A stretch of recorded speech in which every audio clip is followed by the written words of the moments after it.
Good morning.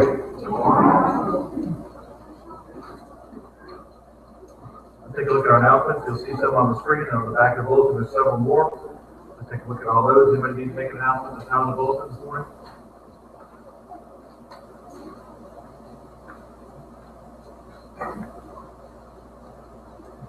All right, for our moment of praise this morning, we're going to have one. If you have another one, you're welcome to share that as well. But Eddie Thornton is joining the church this morning. So Eddie, if you come forward now.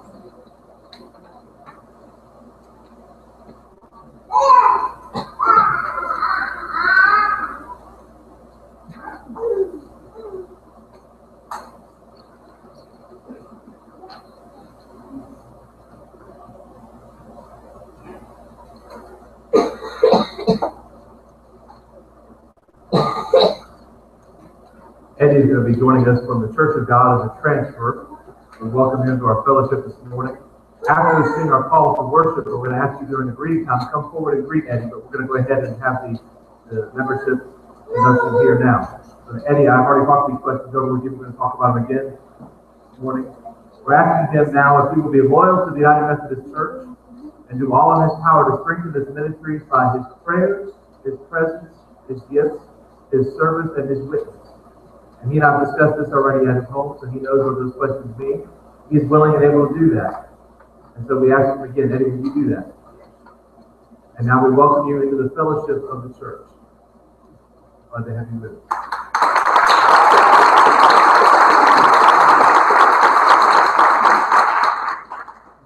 Eddie's going to greet everyone in just a moment, but he's going to sit here on the front pew before that while we sing our call to worship. Are there any other moments of praise?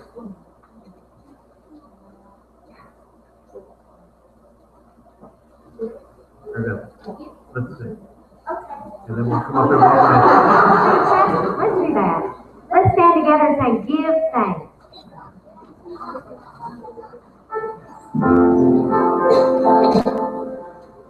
Give thanks with a grateful heart.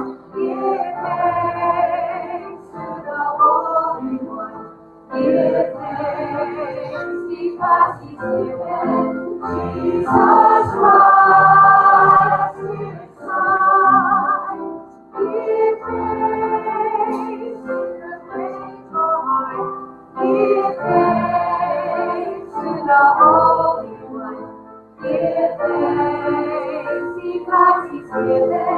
And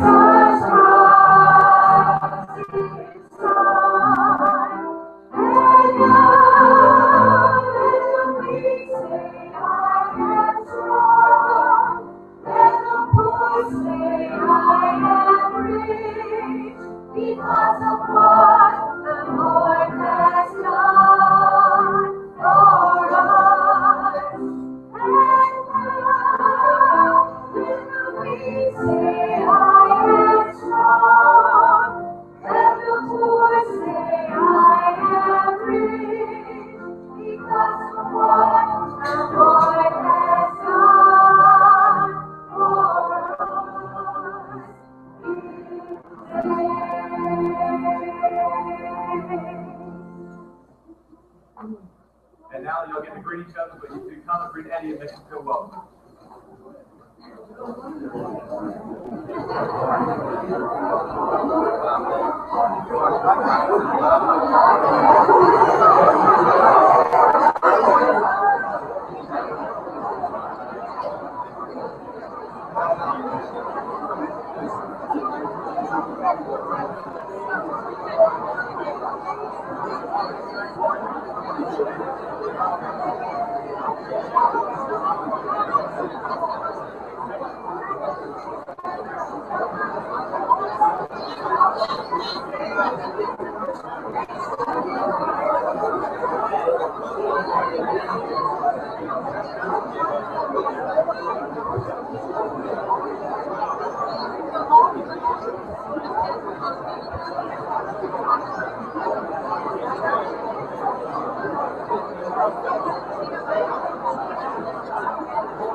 On into cast your music.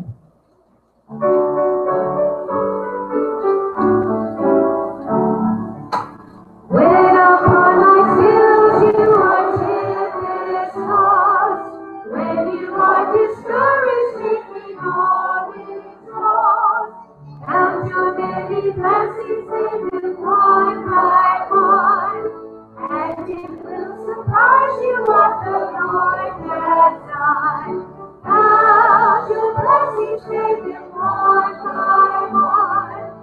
Count your blessings, see what God has done. Count your blessings, take them one by one. Count your many blessings, see what God has done.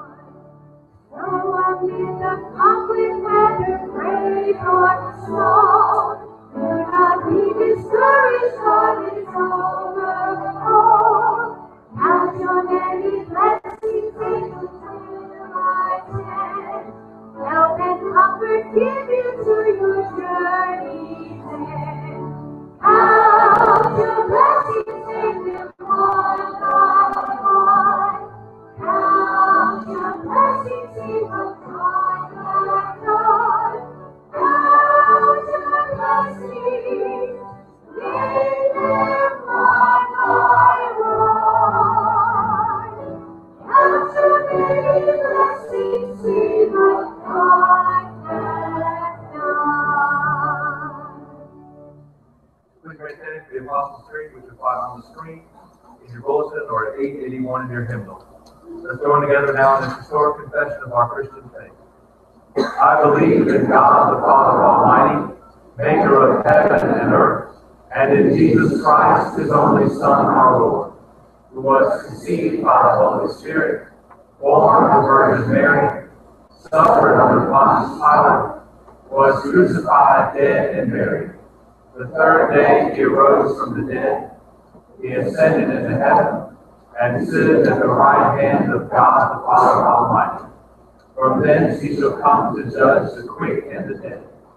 I believe in the Holy Spirit, the Holy Catholic Church, the communion of saints, the forgiveness of sins, the resurrection of the body, and the life everlasting. Amen.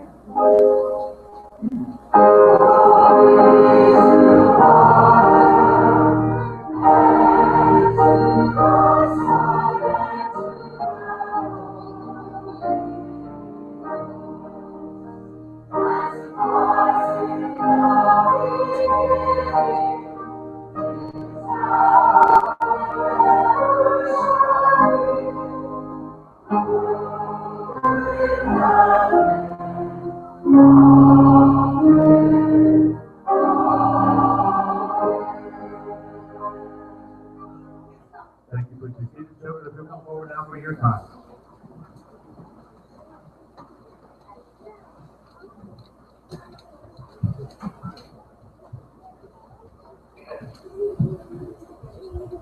And as they're coming forward, let me tell you that the Way Cool Sunday School class this morning shattered all records. They had 16 in the Way Cool class this morning.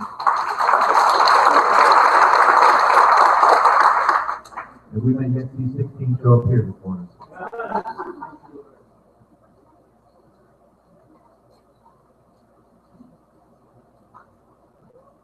If we count Kate, that may get us to 16.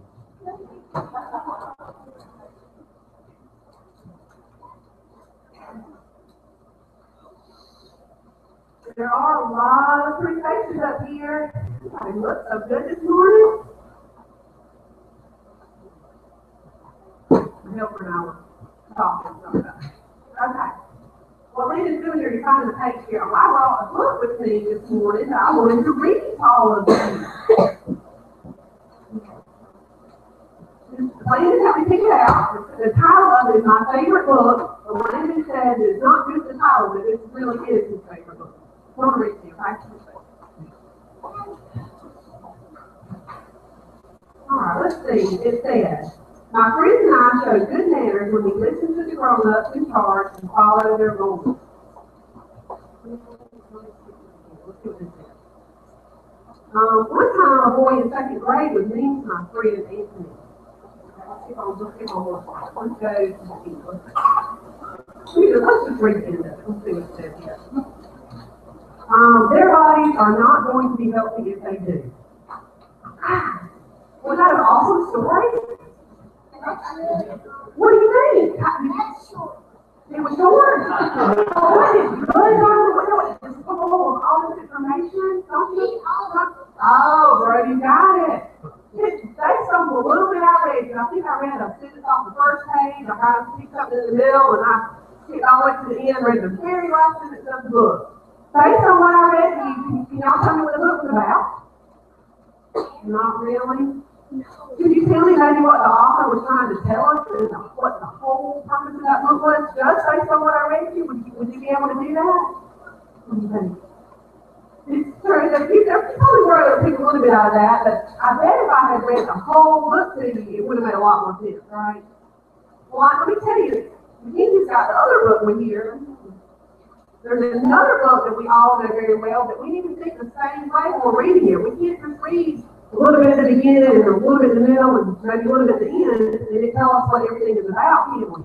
Y'all know this book we still have referred to, right? What's this book right here? The Bible, exactly. What if we read the Bible kind of like I read this book right here? Would we have any idea what God was trying to tell us? No. How do we need to read the Bible instead? Slowly. And how about maybe all of it? Not just, we don't need to just pick it up every now and then and just read the page and say, okay, I got you, God, I'm good. It doesn't work that way, does it? In order for us, just like this book right here, if we were going to really know what this whole book was about, we would need to read the whole thing from start to finish, wouldn't we? And sometimes we have to read things a second time, don't we? Or even a third time before we really are able to understand what it's trying to tell us. So let's keep that in mind when we're reading the Bible and studying the Bible. We can't just read just a bit here and a bit there. We need to really read all of it and study it and read it however many times we need to so we make sure we know what it is God's trying to tell us. Okay? Everybody keep that in mind when you're reading your Bible? All right. Let's bow our heads and say a prayer. Dear God, thank you for your word, which is found in the Bible. And help us, Lord, to read and study your word so that we know what you're trying to tell us. Amen.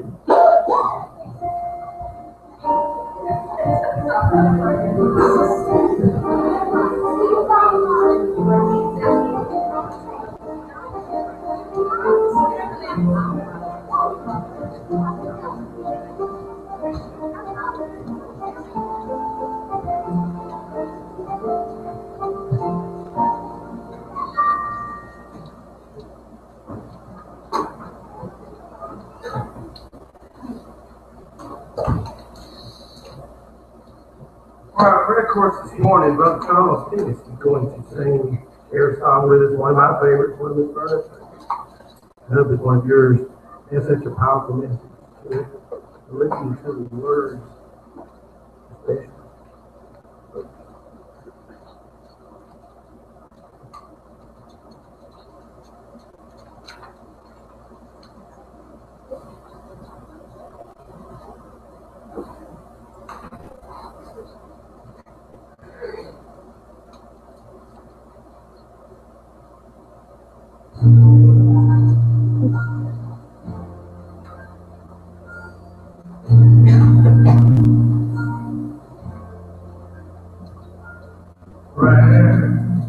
Is the key to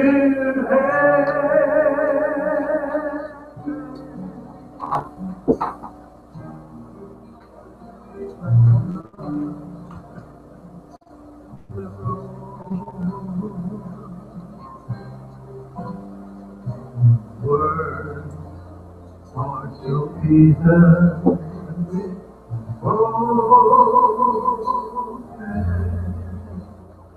But prayer without faith, like a boat without an oar. So have faith when you speak to the master. That's all he asks you for.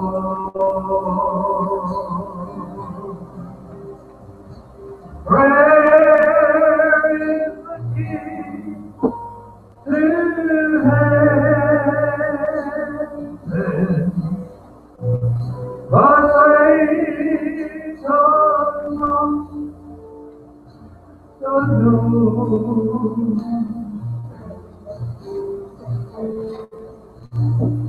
Have you ever prayed for something large and small? How long did you have to wait before the answer came? Or did the answer come along? Words, you know, are just expressions of one's thought. In other words, believing is what counts. And faith, my friend, is what unlocks the door. So have faith when you speak to the Master.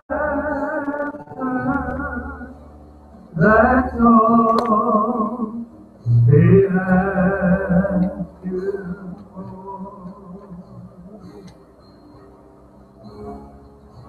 Prayer is the key to heaven, but faith unlocks the door.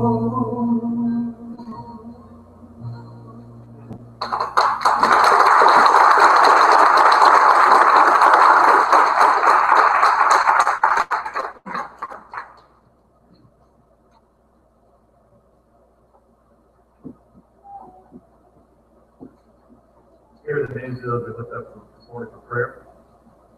Trey and Alicia Harrell, Wanda Thompson, April Williams, Palmer Downing, Donnie Long, Farrell and Sarah Ann Keaton, Bert Kelly, Scott Milner, Elmer Halford, Emily Easton, Miss Rose, our nursery worker, Linda Skipper, Randy Wynn, Emily Ferguson, Wayne DeBose, Becky Newberry, Janice Beatty, the Temperance Mom, Carla Stewart, Lenny Hawkins, Paul Kirkland, Debbie Ward family, Sheila Smith, Emily Cunningham, Flash Phillips, Janet Bennett, Brittany Hurst, Paul Kirkland, Solomon Priest, Farrell Keaton, Winona Easom, Unspoken, Joanne Andrews, family of Dorothy Williams, Hannah Cox, Janice Beatty, Wilson Gibson.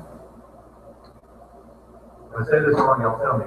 Beagle and Joanne Williams? Beagle. Okay. Solomon Priest, Bubba Chance, Janet Bennett, Arna Simpson, Betty Rumline, Linda Bridges. College students, our nation, Dakota Massey, Becky Newberry, Betty Henry, Judy Chance, Ann Bruner Trewick, Janice Beatty, Noah Blockson, Linda Baker, Farrell Keaton, Emily Cunningham, Beth Marable, Rhoda Simpson, Eddie Thornton, our nation, Israel, men and women of the military, and Butch Hornby, Connie Mills, Millie Stewart, and Joe Adams had her 98th birthday party dropped in on Friday. Congratulations her on that.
Close the Lord in prayer.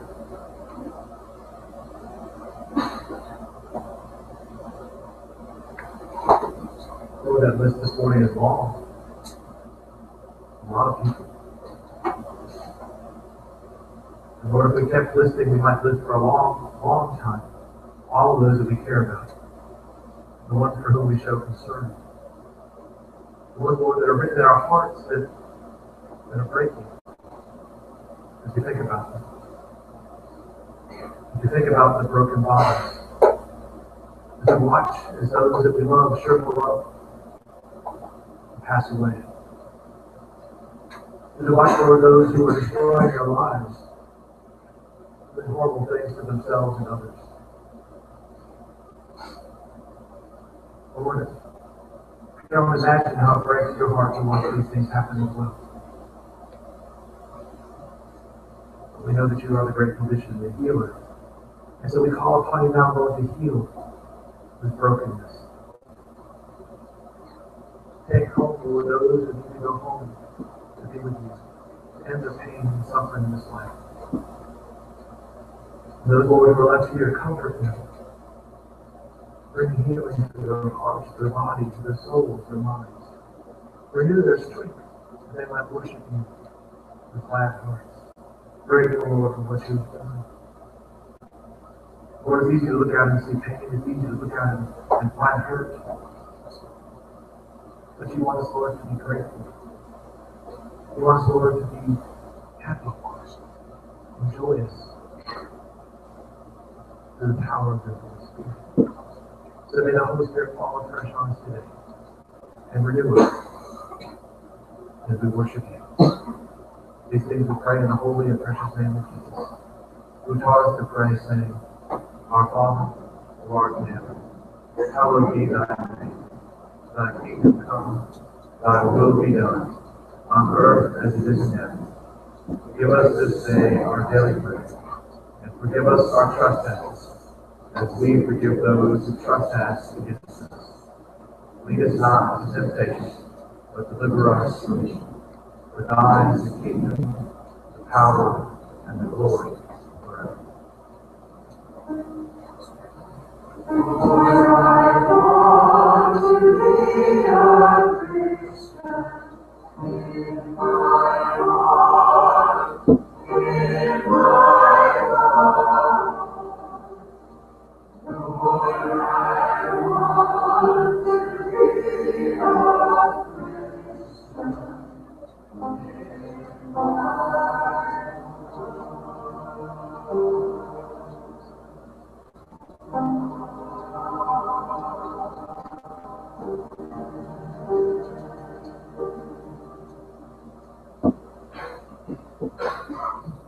As the ushers come forward now, let's give to the Lord his tithes and our offering.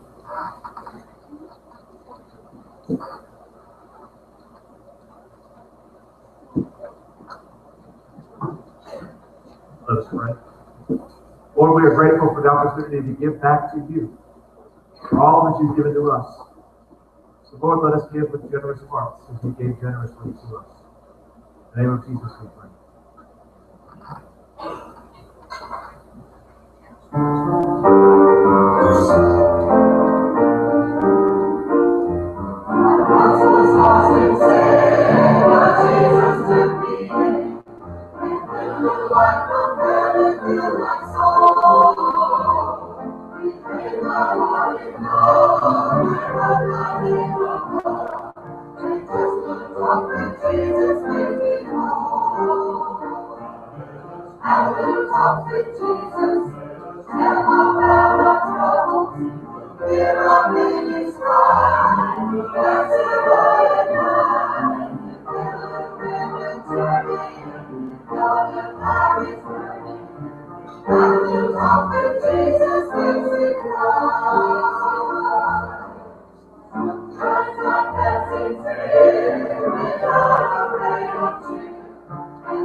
That's what the kids know about camp meetings.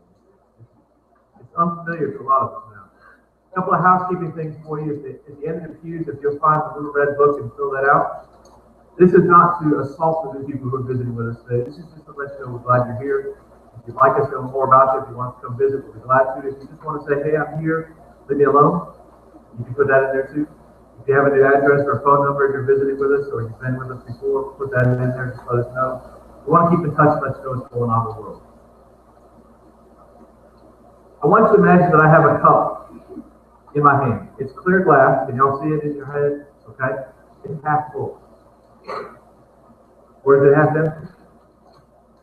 Are y'all an optimist or a pessimist? Is it half full or half empty? Half full, half full. I hear anybody else? Anybody else want to say half empty? Half full. I want y'all to think about it like this. It's not half full, it's not half empty. It's a glass of water and we are grateful for it. And now it's empty. And we're so grateful for it. It was a gift from God to us. How do you handle life? You look at it as half full, half empty, or are you grateful for what the Lord has done? How do you handle a crisis? Y'all probably have heard this before, but I'll say it again.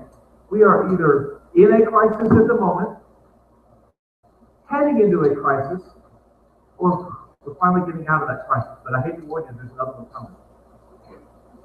And that's true for all of us. There's always going to be some kind of crisis. How do you handle that crisis? Are you an optimist or a pessimist? I hate to fly. No offense to pilots, no offense to people who love flying, I hate to fly. And I think I finally narrowed it down. They say it's a safer form of travel. And that may be true. There's a less chance of you having an accident on an airplane. There's less chance of you having an accident if you're on an airplane than in a car. But what are your chances of surviving a car crash versus your chances of surviving a plane crash? Depends on who's driving on the road with you. I get real nervous when I get packed into that little tin can, like a sardine, because I can't afford to fly first class up there with those big boys that have nice seats. I sit down. I've flown about 50 times, and I hated every one of those flights. That takeoff, if they could find fingernail marks in that metal, they would. No. And the landing, when you finally hit the ground, okay, I'm back on the ground. Of course, we're not done yet. We still got to taxi in and get to the airport. I still get a little nervous just thinking about it.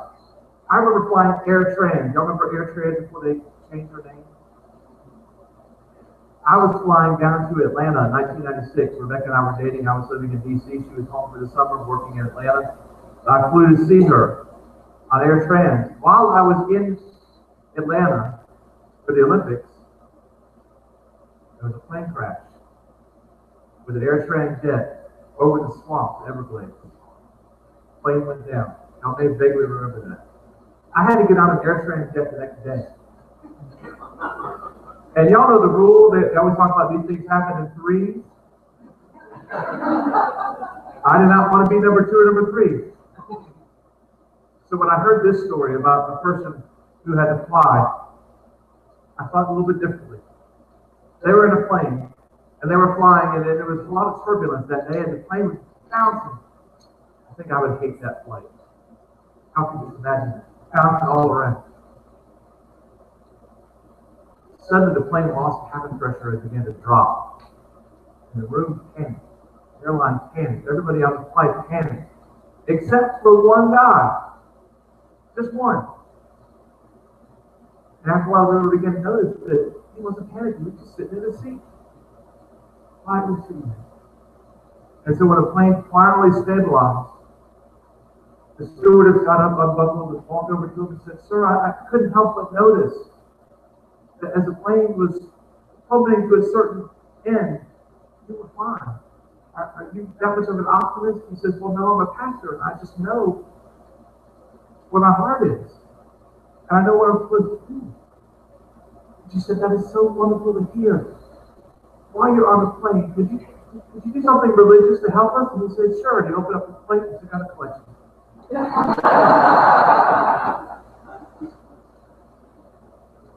He was an optimist. He's an optimist because he knew who he belonged to. And he was thankful for all that had happened. If his life was going to be over at that moment, he was thankful he got to live what he did.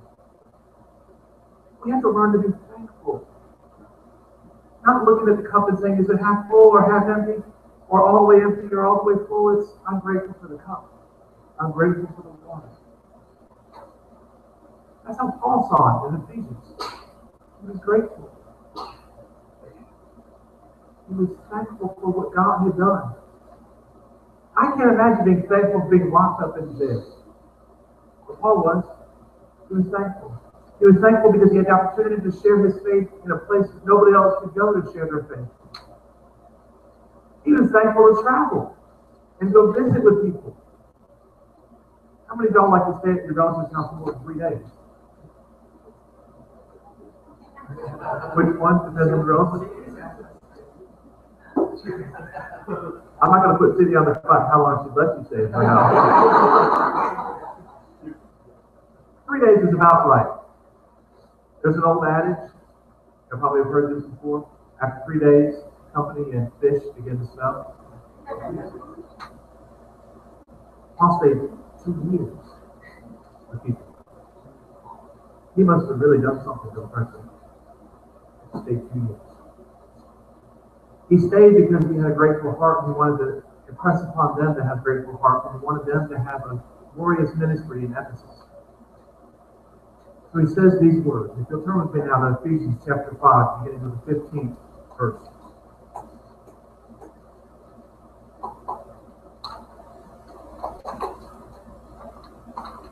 I'll just read it.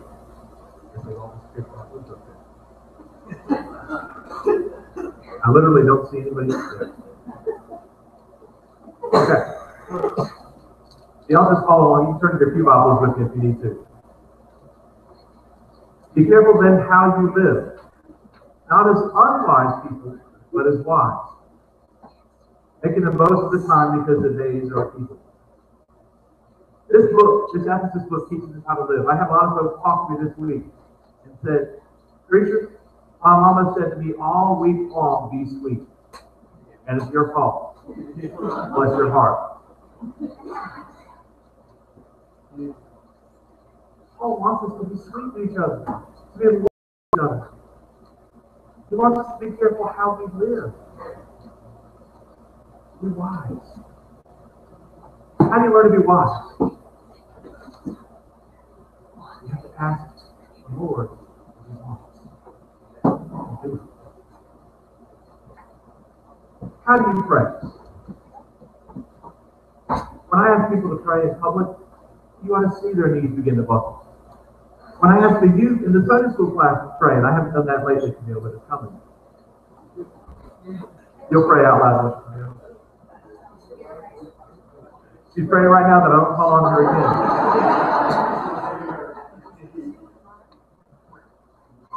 When you pray,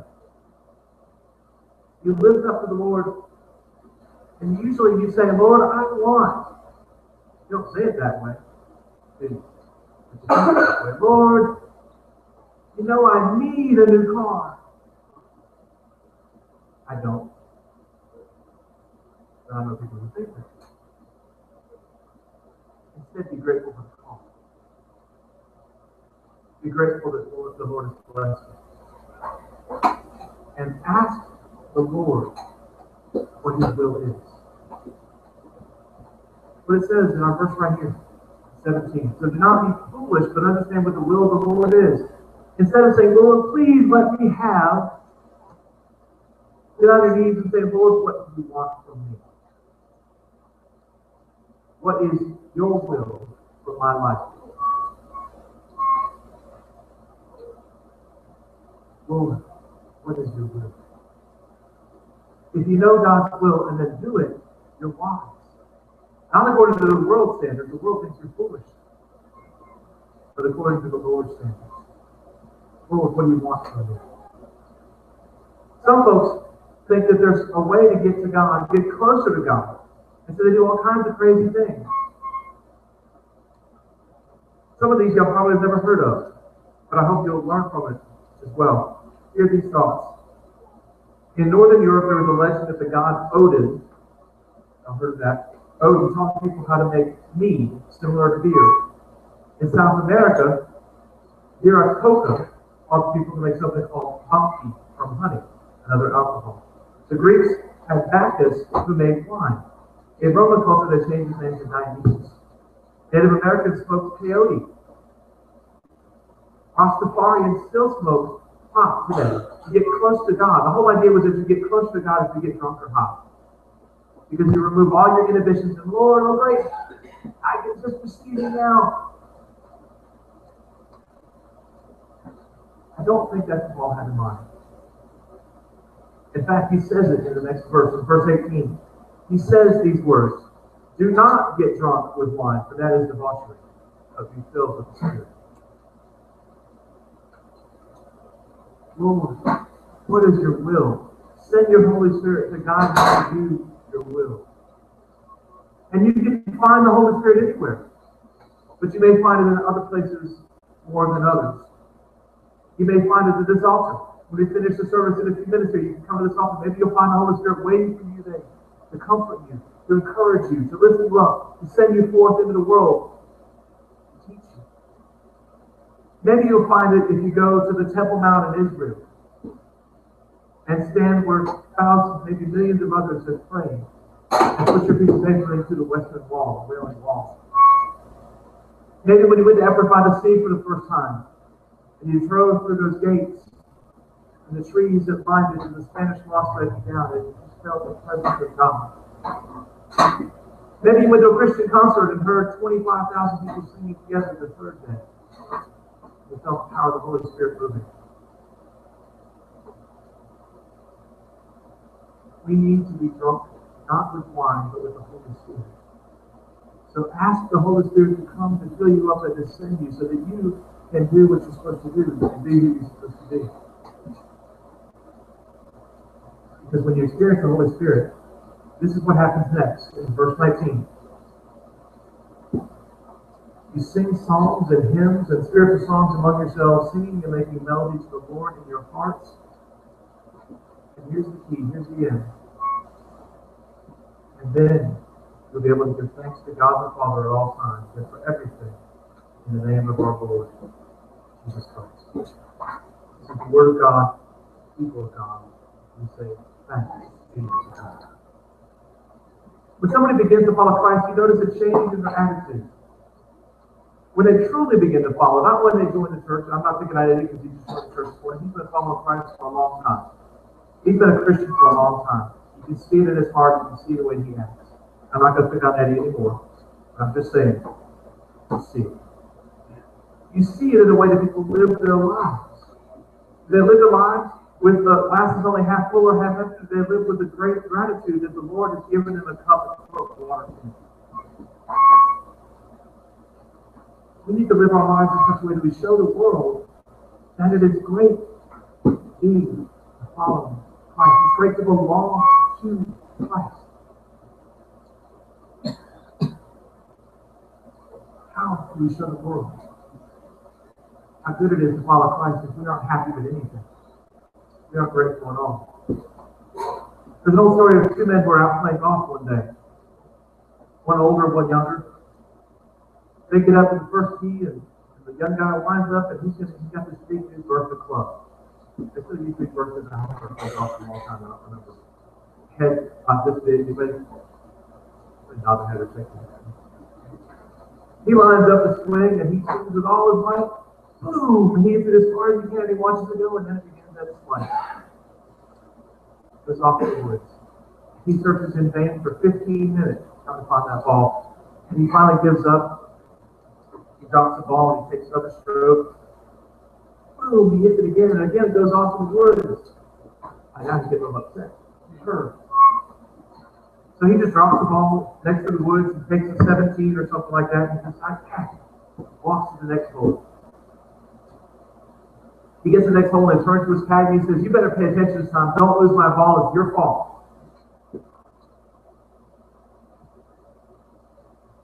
Every time he hit a shot after that, and he had a bad shot, which is about every third shot for him, he would turn to the caddy and say, what did you do? Finally, they rounded the turn. They got to the 10th hole, and he said, I'm done with you. Just go back to the clubhouse. I don't need you.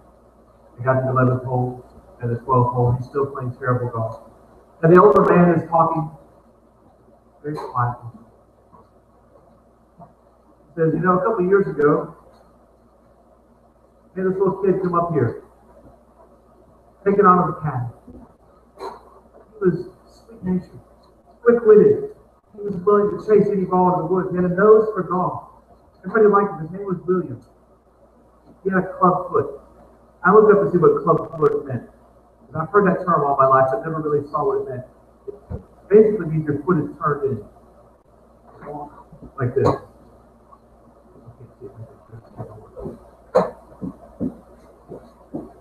So William walked that limb.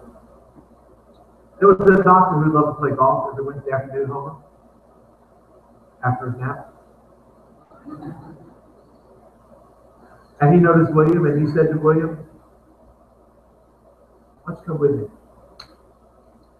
We're going to go down to my hospital for a little while. We're going to see what's going on. And then when William came back, he suddenly could walk straight. About 2 months later, the doctor got really ill. And he passed away. The next year, it was about springtime, and this old man is telling this story the whole time. About springtime, he and William were out playing, and William was caddying, and every time the old man would hit a shot, William would watch the ball, and if it went in the woods, he would disappear in the woods and he would pluck flowers. And pretty soon he had this really nice, beautiful bouquet, something that Rodney probably did. Beautiful bouquet of flowers. The old man says, who's your sweetie? And William says, I don't have any girls, sir. This is for the doctor. Every week he go to his grave and lay it on there and say, thank you, Susan.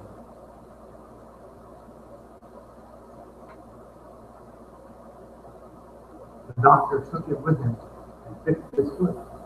Didn't talk to anything. Changed his life, changed his world.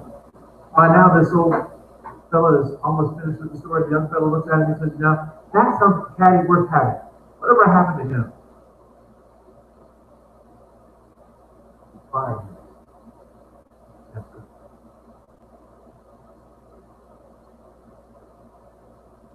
He didn't have the old man had the right attitude, the young man didn't. His attitude was, everything is somebody else's fault. Everything is somebody else's problem. I never do anything wrong. And the old man had learned through the years to be grateful for what he had. And that young boy, William, learned to be grateful. He was so grateful. And all he wanted to do was be a caddy. And now he could. And how he could walk up and down those hills, carry a bag, carry a smile everywhere he goes. If William can do it, young boy, surely we can also be grateful. Grateful for what the Lord has done with us and through us. God has given us so much.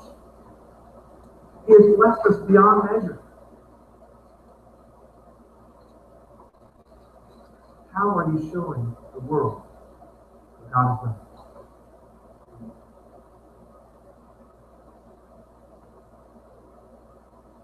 In a moment, I want you to come to the altar and give thanks to the Lord for what He's done. We also have two prayer forms back up here from yesterday's manager. A lot of those people come through that line and they say thank you. They're smiling. They're happy. For that one little box of food. They know what the Lord has done.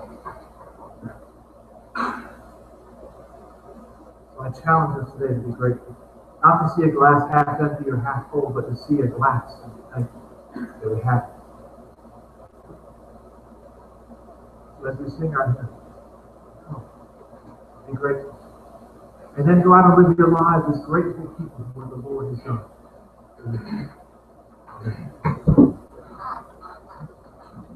Our closing hymn is "What a Friend We Have in Jesus." It'll be on the screen and in your message. 526.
Go.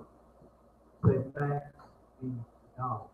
And let the world see that thanksgiving in you this week. Go in peace.